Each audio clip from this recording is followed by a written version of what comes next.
नमस्कार, मैं तमन्ना। आप देख रहे हैं LH न्यूज़। बढ़ते हैं कुछ मुख्य समाचारों के साथ।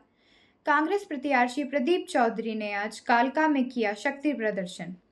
अब खबर विस्तार से।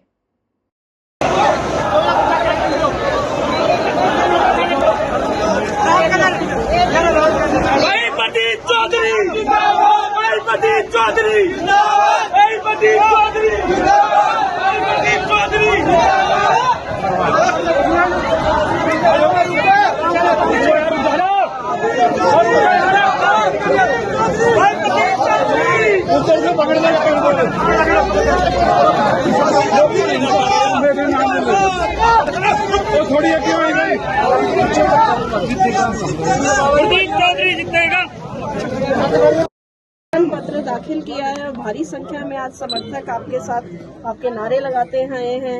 आप किन मुद्दों को लेकर इलेक्शन लड़ेंगे? पहले मैं अपने सभी साथियों का, सभी नेताओं का बहुत बहुत आभार व्यक्त करता हूँ जिन्होंने मेरा आज नामांकन के इस अवसर पर आकर हौसला बढ़ाया। हमारे विधायक हरदीप बाबा जी भी हिमाचल से यहाँ पहुँचे, इनका भी मैं बहुत आभार व्यक्त करता हूँ। और जो आप कहते हैं कि क्या किन मुद्दों को लेकर चुनाव लड़ेंगे, 10 साल लगातार हरियाणा प्रदेश की जनता ने, कालका विधानसभा क्षेत्र के हमारे मतदाताओं ने, जनता ने, माताओं बहनों भाइयों बुजुर्गों युवा साथियों ने जो कष्ट झेले, जो दर्द झेला 10 साल का, उसका हिसाब लेने का समय आज हमारी जनता के पास है, जो 5 अक्टूबर को अपनी वोट की ताकत के माध्यम से इस सरकार को उस कष्टों का सबक सिखाने का काम करेगी जो इन्होंने हमें दिए। और आप जानती हैं, पत्रकार साथी भी सभी जानते हैं किस तरह हमारे इलाके की दुर्दशा की। कहीं की मूलभूत सुविधाएं जो सरकार उपलब्ध नहीं करा पाती, पीने का पानी नहीं उपलब्ध करा सकती, बिजली को लेकर लोगों में रोष रहा। और सड़कों को देखो आपने, कितनी दुर्दशा इस सरकार में हुई, कितना भ्रष्टाचार सड़कों में हुआ। और मतलब कितनी मुद्दे ले लो, हमारा पशुओं का ले लो, 7A का ले लो, इंडस्ट्री हमारी 2 थी, दोनों इंडस्ट्रियाँ हमारे क्षेत्र की बंद करने का इस सरकार ने काम किया। पार्किंग की यह व्यवस्था नहीं कर पाई। 2 बार मुख्यमंत्री खुद कालका में आकर कह के गए। हम मुख्यमंत्री को, CM साहब को चंडीगढ़ भी मिले, हमने अपने क्षेत्र की समस्याएं रखी, हमारी इंडस्ट्री बंद कर दी, 7A लगा दी। आज हमारे छोटा मोटा कोई धंधा करना, उसके लिए भी लोगों को आज धक्के खाने पड़ते हैं। तो कहीं ना कहीं किसी भी बात पर हमारी सुनवाई नहीं हुई। रायपुरानी क्षेत्र हो, मोरनी क्षेत्र हो, आपदा के समय इतना बुरा हाल हुआ, लोगों को आज तक उसका इन्होंने कोई सिस्टम ठीक नहीं किया। अगर चारों तरफ हमारे इलाके में हाहाकार था, पैराफेरी एक्ट हो, कंट्रोल एरिया हो, उसके ऊपर से 7A लगा दी गई। हमने बहुत मुख्यमंत्री से भी कहा कि इन बातों को हमें इनसे राहत दिलाओ, हमारे लोग बहुत दुखी परेशान हैं। कोई डंपिंग की व्यवस्था नहीं कर पाए, सफाई व्यवस्था नहीं कर पाए, आए दिन हड़तालें रहती हैं, तो सैलरी नहीं उनको मिल पाती। हमारे रायपुरानी की बात करें, हमने उस क्षेत्र में कई हादसे हो चुके हैं, हमारा पशुओं को लेकर एक्सीडेंट हो चुके हैं, लेकिन कहीं भी लोगों को सुविधा ये सरकार नहीं दिलवा पाई। ऐसे अनेक मुद्दे हैं, तो मुद्दों की तो कमी नहीं। यहाँ पे लोकल का मुद्दा बहुत उठ रहा है और विपक्ष कह रहा है कि जो विधायिका में जो फंड आता है वो आपने बताया नहीं कि भी कहाँ दिया, कहाँ कौन कहता है ये विपक्षी कहाँ क्या विधायक में जो फंड, रिकॉर्ड की बात है सारी, तो रिकॉर्ड की बात है, आप निकलवा लो अगर आपको जरूरत है। 5 करोड़ आए, वो 5 करोड़ कहाँ दिए तो रिकॉर्ड बता देगा आपको। एक्शन PWD से पूछ लो, एक्शन पंचायती राज से पूछ लो। 2-2 करोड़ की जो मेरे पास गारंटी आई, जो आदर्श विधायक योजना है, वो सरकार के पास रिकॉर्ड है, निकलवा लो वहाँ से जो निकलवाना। मैंने, मेरे पास थोड़ा ना पैसे हो, तो सरकार ने दिए, सरकार ने वर्क जो है लिख के हमने दे दिए, उनके पास पड़े, ले लो उनसे जाकर। चौधरी साहब, जो डी प्लान का पैसा था, जो शिवालिक बोर्ड का पैसा, तो हमने उनको लिख के दिया, उन्होंने काम करे। चौधरी साहब देख लो कितने पैसे उसमें। ये लोकल का जो मुद्दा उठ रहा है, ये भारी बहुत कम आना हुआ है, नाम मात्र आना हुआ है। कवरिंग कैंडिडेट के लिए कौन है? तो जो हमारे कैंडिडेट आए हैं, देखो हमारे संस्कृति में अतिथियों का स्वागत हम करते हैं, लेकिन अगर कोई अतिथि हमारे घर पर कब्जा करना चाहे तो कोई बर्दाश्त नहीं करता। कालका विधानसभा क्षेत्र की जनता बहुत जागरूक है, किसी चमक दमक में आने वाली नहीं है। निश्चित रूप से जो 10 साल का हिसाब है वो जनता लेगी। मैं अपने जागरूक मतदाताओं से इस अवसर पर यह अपील करता हूँ। चौधरी साहब, कल पूर्व विधायक लतिका शर्मा के समर्थकों ने इस्तीफा दिया और वह लोग सब कांग्रेस पार्टी में शामिल हुए, तो अब उनका किस प्रकार से मान सम्मान करेंगे? हमारे कल मोरनी क्षेत्र में भी और मेरे आवास स्थान पर भी बहुत युवाओं ने और मोरनी में हमारे जिला परिषद के चेयरमैन सुनील जी की अध्यक्षता में हमारे जिला परिषद हमारे पास पहली एक और हमारा मेंबर कल शामिल हो गया। ब्लॉक समिति के मेंबर शामिल हुए, सरपंच कई सरपंच 7 सरपंच शामिल हुए, पूर्व सरपंच शामिल हुए, बहुत लोग शामिल हुए भारतीय जनता पार्टी छोड़कर। उन्होंने हमारा हौसला बढ़ाया, हमारी पार्टी को उससे निश्चित रूप से ताकत मिलेगी और मैंने उन सभी साथियों को यह यकीन विश्वास दिलाया कि पूरा आपका मान सम्मान होगा और सरकार बनने पर हम किसी भी तरह अपने इलाके का जो हक है, चाहे विकास का है चाहे रोजगार का है, हम किसी भी तरह की कमी नहीं जाने देंगे। वैसे सुनने में आ रहा है कि बीजेपी के जो पूर्व विधायक लतिका शर्मा के समर्थक हैं वो भी बहुत मात्रा में आपके समर्थन में आना चाहते हैं। स्वागत है उनका।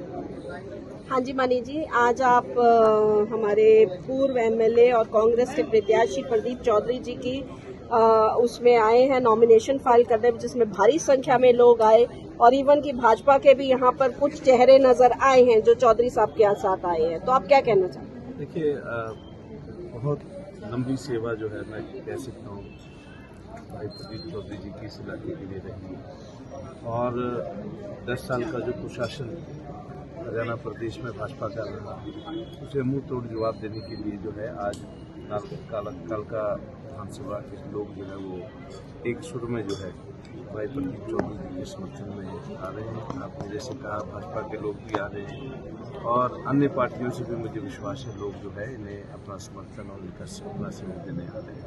और मैं तो ये कहना चाहता हूँ हरियाणा प्रदेश में हवा कांग्रेस पार्टी और जहाँ पूरे प्रदेश में कांग्रेस पार्टी की सरकार बन रही है तो पूर्ण रूप से कालका विधानसभा क्षेत्र में भी दोबारा हमारे लोकप्रिय विधायक जो है प्रदीप चौधरी जी जो है भारी मतों से जीतेंगे। और मैं तो ये भी कह सकता हूँ क्योंकि लंबा तजुर्बा इनका जो है सियासत में रहा है और 2 बार जो है विधायक रहे हैं, चेयरमैन रहे हैं और मुझे विश्वास है कालका की हमारी सुदूर जनता इनको अपना आशीर्वाद, अपना सहयोग, अपना समर्थन देगी।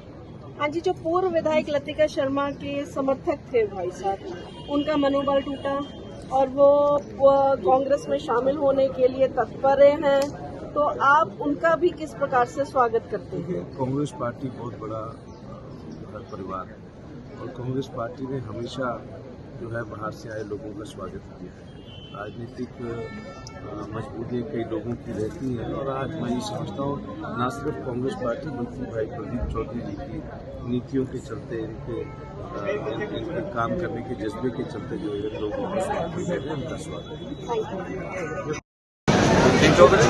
हमारे बीच में नारायण विधानसभा से विधायक बाबा आदित्य सिंह जी पहुंचे हैं और कालका विधानसभा से हमारे लोकप्रिय उम्मीदवार प्रदीप जी, आज आपने नॉमिनेशन भरा है और कालका विधानसभा के मुद्दों को लेकर आप चुनाव मैदान में है। पहले भी कई मुद्दे जो है आपने उठाए हैं, तो क्या कहना चाहिए?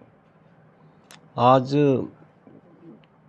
मेरे साथियों, पार्टी के कार्यकर्ताओं, पार्टी के नेता, पार्टी के समर्थक, पार्टी के शुभचिंतकों के साथ मैंने अपना नामांकन पत्र दाखिल किया और बहुत कार्यकर्ताओं में, साथियों में बड़ा जोश, उत्साह और चाव था क्योंकि जो 10 साल का राज भारतीय जनता पार्टी का गया, उस 10 साल में हमारे कालका विधानसभा क्षेत्र की जनता ने जो मुसीबतें झेली, जो कष्ट 10 साल में देखे और जिनको सहा, उसको लेकर आज अनेकों मुद्दे हैं।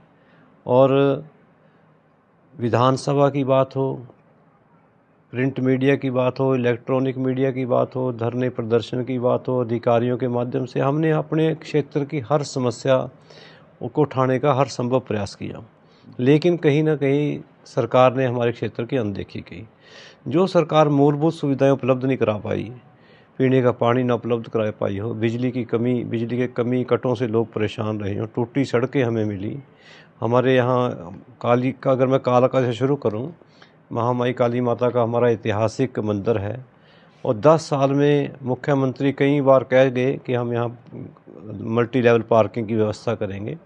हम मुख्यमंत्री को चंडीगढ़ जाकर भी मिले कि हमारे क्षेत्र में आप वहाँ कहकर भी आए थे कि 15 दिन में SDM को हमारी रिपोर्ट देंगे, लेकिन उस पैसा भी कहीं से नहीं आना, पैसा मंदिर का पैसा पड़ा है, उसकी व्यवस्था नहीं करा पाए। 2-2 दिन कालका पंजौर के आसपास में पीने का पानी नहीं उपलब्ध होता, तीसरे दिन पानी आता है, 15-15 मिनट पानी आता है। ग्रामीण क्षेत्र में अगर कहीं मोटर ख़राब हो जाए 3-3, 4-4 दिन मोटर बदलने में सरकार लगा देती है। कहीं आवारा पशुओं को लेकर परेशानी है, रायपुरानी में कई घटनाएं हो चुकी हैं, कालका में हो चुकी, पंजौर में हो चुकी हैं। मोरनी क्षेत्र के आपदा के समय कितना नुकसान हुआ, और कहीं ना कहीं बसों की कमी रही, बसों के यातायात की भी बहुत दिक्कत रही, कहीं दुर्घटनाएं भी घटी, टूटी सड़कें मिली। बाईपास सुखो माजरी बाईपास 10 साल में यह सरकार बनाने में नाकाम रही। इस कारण हमारे क्षेत्र में हर जगह जाम की समस्या नित्य प्रतिदिन बनी रहती है। और हमारी 2 इंडस्ट्री थी, दोनों इंडस्ट्रियाँ इन्होंने बंद कर दी बीजेपी की। पहले बंसीलाल जी का बीजेपी का राज था, AICC सीमेंट फैक्ट्री बंद कर दी, अब HMT बंद करने का काम किया। रोज़गार देने की बजाय बेरोजगारी बढ़ाने का इस सरकार ने काम किया। ऊपर से 7A धारा लगा दी, जो कोई छोटा मोटा धंधा, कोई ज़मीन का टुकड़ा बेच के अपनी शादी, किसी ब्याह की लड़की की या कोई इलाज कराना चाहता था, उस पर इन्होंने रुकावट लगा दी। तो किसी भी तरह की स्वच्छता अभियान की बात करते हैं ये, आज तक डंपिंग ग्राउंड की व्यवस्था नहीं ये सरकार कर पाई। मतलब कहीं भी किसी भी तरह की लोगों को सुविधाएं उपलब्ध कराने में हमारी इतनी कॉलोनीज़ हैं और रेगुलाइज नहीं है सरकार करी, उन्होंने नहीं करी कि उनको मूलभूत सुविधाएं उपलब्ध नहीं हो पाती। तो ऐसी अनेकों समस्याएं हैं। अगर रायपुरानी की बात करें, हमने कहा भी जहाँ आबादी जो है वो उसके हिसाब से सीवरेज बिछता है। बरवाड़ा में इन्होंने हमारे क्षेत्र से भेदभाव करने का काम किया, बरवाड़ा में बिछा दिया लेकिन रायपुरानी में नहीं बिछाया। इसी तरह बिजली जो रायतन क्षेत्र है, कई कई घंटे बिजली नहीं आती। उसका कारण क्योंकि SDO इलेक्ट्रिसिटी जो है वहाँ एक व्यवस्था और उसकी अनाउंसमेंट थी, एक मनसा देवी में, एक वहाँ एक जगह और थी, लेकिन हमारे अमरावती में वो SDO की एक सीट थी, उसको इन्होंने फिलअप नहीं किया। एक ही SDO पंजौर का, उस पर सारा रायतन दून क्षेत्र का जो है भार रहता है। स्टाफ की कमी है, किसी भी तरह की मतलब कोई भी सुख सुविधा हमारे लोगों को नहीं दी। टूटी सड़कें रही, धूड़ मिट्टी, बच्चों को पेरेंट्स स्कूल छोड़ने जाते सवेरे, बुरा हाल होता था, जाम में फंसे रहना, बसें 2-2 घंटे जाने के समय आने के समय। तो अब जनता उन 10 साल का जो दंश झेला इन्होंने, जो तकलीफ़ें, जो कष्ट सहे, उसका हिसाब 5 अक्टूबर को लेगी। क्योंकि हमारी जनता को बहुत इन्होंने सताया। हमें पूरा यकीन, भरोसा, विश्वास है कि जो इन्होंने वायदे किए थे, नशा ख़त्म करेंगे, युवाओं को रोज़गार के अवसर देंगे, कहीं ना कहीं उसमें पूरी तरह यह सरकार फेल रही। मैं अपने जागरूक मतदाताओं से आपके माध्यम से ये अपील भी करना चाहूँगा कि आदरणीय मेरे मतदातागण, इस सरकार को सबक सिखाने का आपके पास 5 अक्टूबर का जो एक सुनहरी अवसर आपको मिलने जा रहा है, वोट की ताकत से आप इस सरकार को चोट दें। और आने वाला जो समय है निश्चित रूप से कांग्रेस पार्टी का है। कांग्रेस पार्टी का घोषणा पत्र हम जल्दी आपके बीच, हर घर परिवार, हर दुकान तक पहुंचाने का हमारा हर संभव प्रयास होगा। चुनाव से पहले आप पढ़ें, उसको देखें, किस तरह हम महंगाई दूर करेंगे, किस तरह बेरोजगारी दूर करेंगे, किस तरह मूलभूत सुविधाएं उपलब्ध हों किसानों को, किस तरह, क्या उनके लिए नीतियां हैं। ऐसी अनेकों तमाम हमारी जो घोषणा पत्र है वो पढ़कर निश्चित रूप से हमारी जनता जो है संतुष्ट होगी और कांग्रेस पार्टी को आने समय में हमारे कालका विधानसभा क्षेत्र में जो सरकार बनने जा रही है उसमें योगदान हमारे कालका विधानसभा क्षेत्र का होगा। ऐसे मैं अपने जागरूक मतदाताओं से विश्वास रखता हूं। तो समर्थन किस तरह से मिल रहा है अभी तक आप? आज हमारा जो नामांकन था बहुत जोश उत्साह चौ था। उसमें बुजुर्ग भी थे, नौजवान साथी भी थे, महिलाएं भी थी, भाई बहन सभी साथी थे।